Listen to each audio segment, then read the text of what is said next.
Hi అండి, welcome back to my channel. Godadevi ఎలా జన్మించింది, విష్ణు చిత్తుడు స్వామివారిని ఎలా పూజలు చేసేవాడు, అందంగా ఎలా అలంకరించాడు, ఇంకా మరికొన్ని ముఖ్యమైన విషయాలని పార్ట్ 1లో అయితే తెలుసుకున్నాము. ఈ వీడియోలో గోదాదేవికి స్వామివారితో కళ్యాణం ఎలా జరిగింది, గోదాదేవి భక్తికి ప్రేమకి స్వామివారు ఎలా అనుగ్రహించాడు అనేది తెలుసుకుందాము. ధనుర్మాసంలో ఈ కథని వినడం వలన సకల శుభాలు అయితే కలుగుతాయి. విష్ణుమూర్తి దివ్య స్వరూపం సాధారణమైనది మాత్రం కాదు. ఎన్ని అవతారాలలో చూసినా, ఎన్ని జన్మల పాటు ఆరాధించినా ఆయన పట్ల తన్మయత్వం తనివి తీరదు. శాశ్వతంగా ఆయనలో ఐక్యమైతే తప్ప ఆ కోరికకి అంతముండదు. అదే సాధించిన ఓ భక్తురాలు మానవ కాంతగా జన్మించి కూడా ఆ రంగనాథుని తన నాదునిగా చేసుకుంది. అది ఎలా జరిగిందని ఈ వీడియోలో మనం తెలుసుకుందాము. అందరికీ స్వామివారి అమ్మవారి కృపా కటాక్షాలు లభించాలని కోరుకుంటున్నాను. గోదాదేవి స్వామివారిని కళ్యాణం చేసుకునేందుకు ఒక గొప్ప వ్రతాన్నైతే ఆచరించింది. ఆ అమ్మవారే ఆచరించడం కాకుండా ఆ అమ్మవారు ఎలా ఆచరించిందని మనవరకి తెలిసేటట్టుగా చేసింది. ఈ గొప్పతనం మాత్రం ఆ అమ్మవారికే చెందుతుంది. ఆ అమ్మవారే స్వయంగా విగ్రహ స్వరూపుడైన స్వామివారిని కదిలేటట్టుగా చేసింది. మనం ఎదురుగా ఉండే విగ్రహం కదలగలుగుతుంది, మాట్లాడగలుగుతుంది, మన మాటలను వింటుంది అని నిరూపించి చూపించింది అమ్మవారు. ఆయన ఉలకకుండా ఉంటే మేల్కొల్పింది అమ్మవారు. ఇంకా ఈ వీడియోలో అమ్మవారి భక్తిని, ప్రేమను స్వామివారు ఎలా స్వీకరించాడు అని తెలుసుకుందాం. వీడియోను మాత్రం ఎక్కడ స్కిప్ చేయకండి. గోదాదేవి చిన్ననాటి నుండి శ్రీకృష్ణుని లీలలను ఆడుతూ పాడుతూ పెరిగింది. యుక్త వయసు వచ్చేసరికి ఆ భక్తి కాస్త ప్రేమగా మారిపోయింది. కళ్ళు మూసినా తెరిచినా ఆ స్వామివారే కనిపించసాగాడు.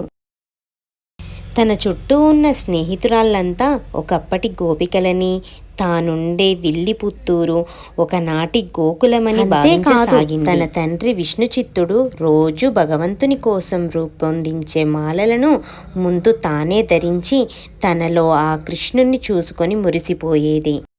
ఈ దృశ్యం ఒకరోజు విష్ణు చిత్తుని కంట పడనే పడింది.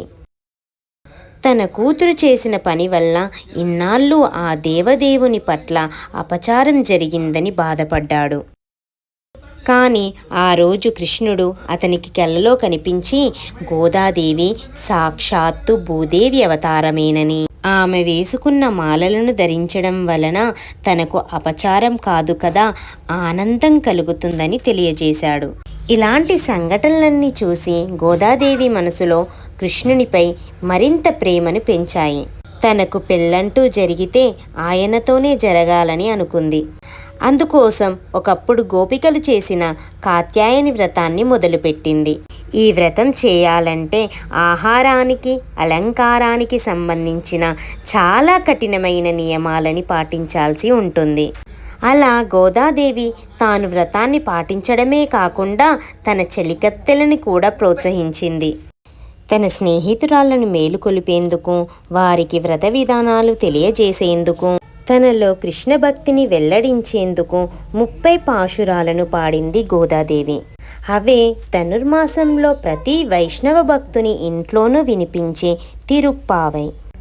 ఇంత భక్తితో ప్రేమగా చేసిన ఆ స్వామివారి పూజలకు ఆ కృష్ణయ్య లొంగక తప్పలేదు. ఇంకా ఇక్కడ ఏం జరిగిందో వినండి. దాంతో ఆయన విష్ణు చిత్తునికి కనిపించి గోదాదేవి శ్రీరంగానికి తీసుకురమ్మని, అక్కడ రంగనాథునిగా వెలిసిన తాను గోదాదేవిని వివాహం చేసుకుంటానని చెప్పాడు. శ్రీరంగంలో ఉండే ఆలయ అర్చకులకు కూడా ఈ విషయాన్ని తెలియజేశాడు. కృష్ణుని ఆదేశాలను విన్న విష్ణు చిత్తుని సంతోషానికి అవధులు లేకుండా పోయాయి. వెంటనే గోదాదేవిని విల్లిపుత్తూరులోని ప్రజలను తీసుకొని శ్రీరంగానికి బయలుదేరాడు విష్ణు చిత్తుడు. అక్కడ వారి రాక గురించి ముందే తెలిసిన అర్చకులు వారిని ఆలయంలోకి తీసుకొని వెళ్ళారు. పెళ్లి కూతురిగా గర్భగుడిలోనికి ప్రవేశించిన గోదాదేవి అందరూ చూస్తుండగా ఆ రంగనాథునిలో ఐక్యమైపోయింది. ఇదంతా జరిగింది మకర సంక్రాంతికి ముందు రోజు, భోగి రోజు జరిగింది. అందుకే ప్రతి వైష్ణవాలయంలో భోగి నాడు గోదాదేవికి విష్ణుమూర్తితో కళ్యాణం జరుపుతారు. ఆ రంగనాథునితో అంగరంగ వైభవంగా కళ్యాణాన్ని జరుపుతారు. ఆ రంగనాథుడు అందరికీ నాథుడే. ఆ పరమాత్మునిలో ఐక్యమవ్వాలని తప్పించే వారందరూ గోదాదేవికి ప్రతిరూపాలే. గోదాదేవి భక్తి ఇతరులకు స్ఫూర్తిగా నిలిచిన నాళ్ళు ఆమెకి నిత్య కళ్యాణమే. ఈ వీడియో చూసిన ప్రతి ఒక్కరికి ఆ అమ్మవారి స్వామివారి ఆశీస్సులు ఉండాలని మనస్ఫూర్తిగా కోరుకుంటున్నాను. మరిన్ని ఇటువంటి వీడియోల కోసం నా ఛానల్ని అయితే సబ్స్క్రైబ్ చేసుకోండి. ఈ వీడియో కనుక మీకు నచ్చినట్లయితే లైక్ చేయండి, షేర్ చేయండి, కామెంట్ చేయండి. Thank you for watching my video. Please subscribe my channel. సర్వం శ్రీకృష్ణార్పణమస్తు.